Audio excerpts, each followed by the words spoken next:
सौतेली काली बहन के सोने के बाल। यह कहानी है रामपुर में बसे एक गांव की, जहां रमा और सुगंधा नाम की दो सौतेली बहनें रहती थी। सुगंधा बहुत ही सुंदर और गोरे रंग की थी। उसकी नीली आंखें और उसके लंबे लंबे बाल उसकी खूबसूरती पर चार चांद लगा देते थे। वही रमा का सांवला रंग और उसके छोटे छोटे बाल, जिसका लोग बहुत मजाक उड़ाया करते थे। माँ, मुझे बाल धोना है, क्या आप बाथरूम में एक शैम्पू रख दोगी? अरे रमा, क्या हुआ? तुम हंस क्यों रही हो? अरे, इन चार बालों के लिए क्यों शैम्पू बर्बाद कर रही हो? तुम तो साबुन से भी अपने बाल धो सकती हो। और भगवान ने भी क्या तुम्हें फुर्सत से बनाया है? सर पर चार बाल और ऊपर से ये सांवला रंग। वाह सुगंधा, तुम्हें इस तरह मेरा मजाक उड़ाकर क्या मिलता है? मुझे तो बहुत मजा आता है। सच बताओ, तुम मेरी यह खूबसूरती देखकर बहुत जलती होगी ना, मेरी सांवली बहन? रमा अपनी बहन के तानों को सुनकर अंदर ही अंदर बहुत दुखी हो रही थी, लेकिन उसके पास अपनी बहन को बोलने के लिए कुछ नहीं होता, क्योंकि वह भी अपने इस रूप से परेशान थी। इसलिए वह वहाँ से चुपचाप जाकर अपने कॉलेज की किताबें उठाती है और वहाँ से चली जाती है। और वहाँ भी कॉलेज की लड़कियाँ उसका मजाक उड़ाती है। अरे अरे, कहाँ जा रही हो काली माता अपने इन चार बालों के साथ? रैम वॉक पर निकली हो क्या? ऐसी बदसूरत लड़की को तो निकाल देना चाहिए इस कॉलेज से। पता नहीं कहाँ कहाँ से आ जाते हैं दूसरों का मूड खराब करने।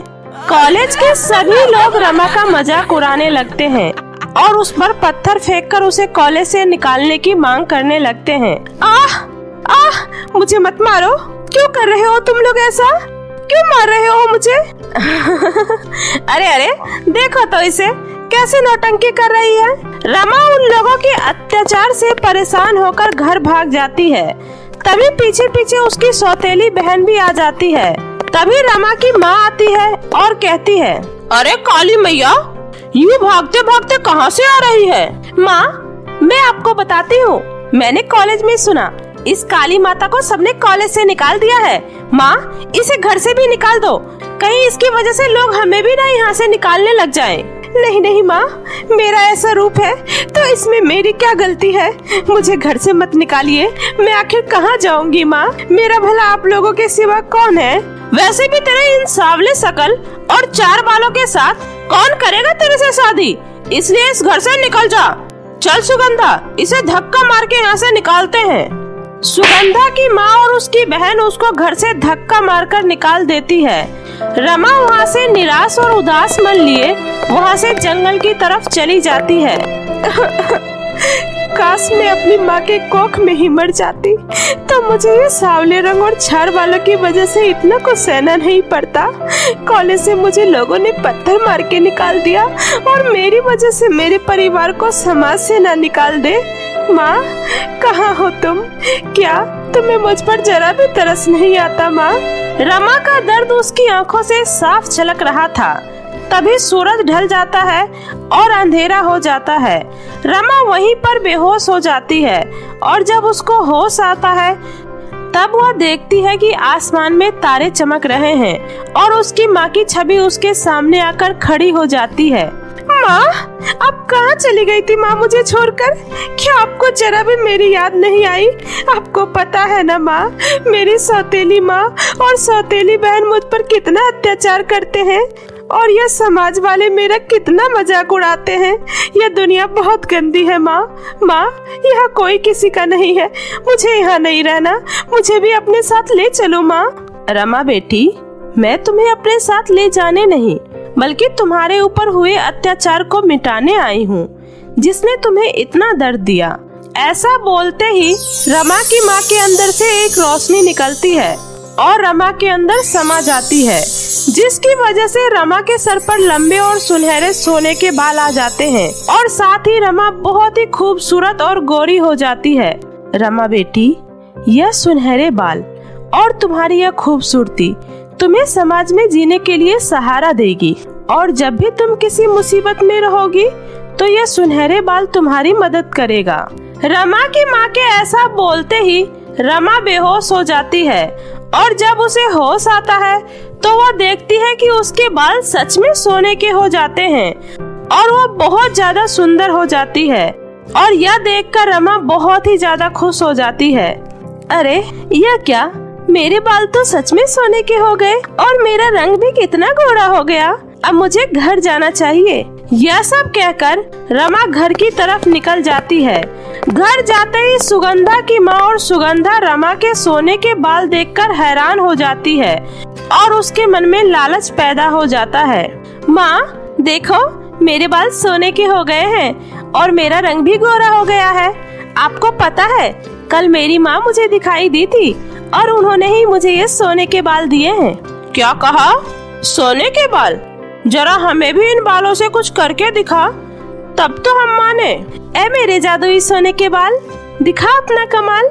रमा के ऐसा बोलते ही उसके बालों से एक रोशनी निकलती है जिससे ढेर सारे सोने के सिक्के निकलने लगते हैं। यह देखकर सुगंधा और उसकी माँ की आंखें फटी की फटी रह जाती है। अरे वाह रमा, मैं तो तुझे बेकार समझ रही थी, लेकिन तू तो बड़े काम की चीज निकली। अरे मैंने तुम्हें जो भी कहा था उसके लिए मुझे माफ कर देना बेटी। वैसे भी परिवार में थोड़ी बहुत नोक-झोंक तो होती ही रहती है। रमा को उस जादुई बालों की वजह से वह सारी खुशियाँ मिलने लगती है जो उसने सिर्फ सपनों में ही देखा था। और सुगंधा की माँ भी उससे प्यार से बर्ताव करने लगती है। एक दिन जब वो अपनी माँ के साथ बाजार जा रही थी, तभी उसके सामने एक अपाहिज इंसान आ जाता है और वह रमा के पैर पकड़कर उससे मदद मांगता है। अरे बेटी, मुझ अपाहिज की थोड़ी सी मदद कर दो, भगवान तुम्हारा भला करेगा। अरे अरे, जाने कहाँ से आ जाते हैं, चल हट मेरे सामने से। नहीं माँ, रुको, मुझे इनकी मदद करने दो। ए मेरे जादुई सुनहरे सोने के बाल, दिखा दे अपना कमाल। रमा के ऐसा बोलते ही उसके बालों से एक चमक निकलती है और उस अपाहिज के सामने ढेर सारे सोने के सिक्के गिरने लगते हैं, जिसे देखकर वो अपाहिज हैरान हो जाता है और खुशी से उसकी आंखें भर आती है। अरे बेटी, मैं इन सोने के सिक्कों को क्या करूँगा जब मेरे हाथ पैर ही नहीं काम करेगा तो। वैसे भी बेटी, मुझे इन पैसों का कोई लालच नहीं है। मेरा तो बस ये अपाहिज शरीर ठीक हो जाए, फिर मैं खुद मेहनत कर करके अपना पेट भर लूंगा। अगर तुम मेरे शरीर को सही कर सकती हो तो मैं तुम्हारा बहुत आभारी रहूंगा।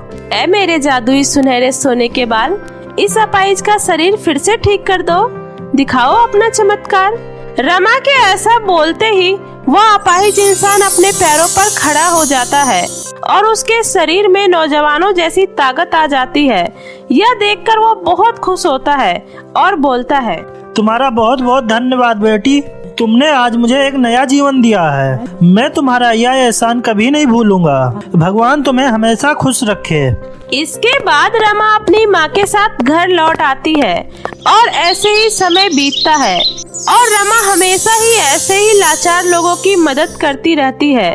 उसके घर जो भी आता वह ठीक होकर ही जाता था और सुगंधा यह सब देख रही होती है और मन ही मन उससे जलने लगती है और कहती है, जब से इसे ये जादुई सोने के बाल क्या मिले हैं, इसके तो पर ही निकल आए हैं। यह कल की काली माता सब पर अपना रुआब झाड़ रही है। आज रात होने दे, तेरे ये सोने के बाल ही काट दूंगी। सुगंधा रमा से बदला लेने के बारे में सोचती है। तभी जब रात होती है तो सुगंधा रमा के कमरे में चोरी छुपे जाकर उसके बाल काटने की कोशिश करती है। तभी उसकी कैंची उसके हाथों से निकलकर उसी के सारे बाल काट देती है। यह देखकर सुगंधा जोर से चिल्लाती है, अरे यह क्या हो गया, मेरे सारे बाल कट गए, मैं गंजी हो गई। यह सुनकर सुगंधा की माँ आ जाती है। अरे क्या हुआ बेटी, क्यों इतनी रात को शोर मचा रही हो? अरे सुगंधा, तुम गंजी कैसे हो गई? पता नहीं माँ, मैं तो बस रमा के सोने के बाल काटने आई थी, मगर ये कैंची अपने आप मेरे बाल काट दिए। बेटी, इसलिए मैंने तुझे मना किया था ना, रमा के बालों पर हाथ मत लगाना। देखो, तुमने अपना ही नुकसान कर लिया है। तभी रमा बोलती है, काश सुगंधा, तुमने मेरी बात मान ली होती, लेकिन तुमने अपनी जलन में मेरे बाल काटने चाहे।